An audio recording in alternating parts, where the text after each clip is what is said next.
Bismillahirrahmanirrahim. Baik, saya Rita Sri Seprianti dari kelompok 5 akan memaparkan materi hasil diskusi kami yang dimana berjudul evaluasi perkembangan kognitif anak usia dini. Poin pertama, definisi evaluasi. Evaluasi di sini merupakan bagian yang sangat penting untuk mengetahui bagaimana proses pendidikan dilaksanakan, faktor-faktor apa saja yang menghambat ataupun mendorong pencapaian tujuan pendidikan, serta untuk mengetahui tingkat keberhasilan suatu kegiatan pendidikan. Evaluasi perkembangan anak usia dini suatu proses sistematik meliputi pengumpulan, penganalisian, penafsiran, dan pemberian keputusan tentang perkembangan anak usia dini. Proses yang terdapat dalam evaluasi merupakan proses yang berkelanjutan. Proses ini bukan diselenggarakan hanya pada akhir kegiatan, melainkan diselenggarakan pada awal, pertengahan, dan akhir kegiatan. Baik, untuk poin kedua yaitu tujuan evaluasi pengembangan fisik motorik anak usia dini. Yang pertama, evaluasi gerak yang bertujuan untuk memberi makna dari hasil yang telah diraih oleh individu. Yang kedua, mendeteksi perkembangan dan arahan dalam melakukan penilaian diagnostik ketika terindikasi yang meliputi deteksi tentang status kesehatan anak, kepekaan indera, bahasa, motorik kasar, motorik halus, dan perkembangan sosial emosional. Kedua, mengidentifikasi minat dan kebutuhan anak. Keempat, menggambarkan kemajuan perkembangan dan belajar anak. Kelima, mengembangkan kurikulum.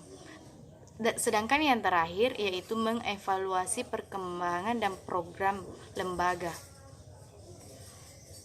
Poin selanjutnya yaitu fungsi evaluasi pengembangan fisik motorik anak usia dini. Yang pertama, fungsi selektif. Fungsi selektif di sini adalah fungsi yang dapat menyeleksi seseorang apakah memiliki kompetensi yang sesuai dengan standar yang ditetapkan. Yang kedua, fungsi diagnose. Fungsi diagnose bertujuan untuk mengetahui kelebihan dan kekurangan seseorang dalam bidang kompetensi tertentu. Baik, itulah dari saya. Sekian. Assalamualaikum warahmatullahi wabarakatuh. Bismillahirrahmanirrahim. Assalamualaikum warahmatullahi wabarakatuh. Perkenalkan, saya Nur Afni dari perwakilan kelompok 6. Di sini saya akan melanjutkan materi yang sudah dijelaskan kepada pemateri pertama, yaitu Rita Sri Seprianti, dan saya akan membahas bagian D dan E. Di sini saya akan menjelaskan yaitu prinsip evaluasi perkembangan fisik motorik anak usia dini. Di sini ada beberapa prinsip evaluasi perkembangan fisik motorik anak usia dini, yaitu yang pertama, keteraturan atau sistematis. Artinya bahwa evaluasi dilakukan secara teratur dan terprogram dengan baik. Yang kedua yaitu komprehensif. Komprehensif yaitu evaluasi harus sesuai dengan tujuan evaluasi sehingga dapat mengungkap data perkembangan anak mencakup seluruh aspek perkembangan. Yang ketiga yaitu berkesinambungan.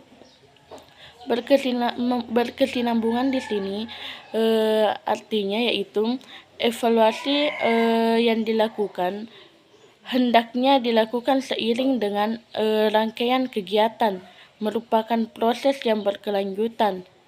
Selanjutnya yaitu yang keempat, objektivitas. Artinya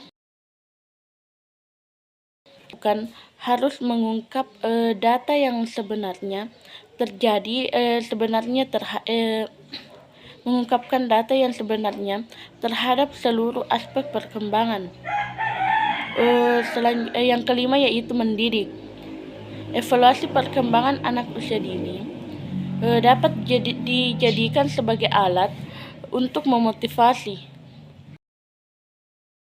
dan membuat anak usia dini dalam meningkatkan pertumbuhan dan perkembangan secara optimal. Yang keenam yaitu kebermaknaan, di mana di sini hasil evaluasi perkembangan anak usia dini harus memiliki makna sesuai dengan tujuan evaluasi. Dalam artian bermanfaat bagi anak usia dini, pendidik, pihak yang terkait. Selanjutnya kita masuk ke bagian E, yaitu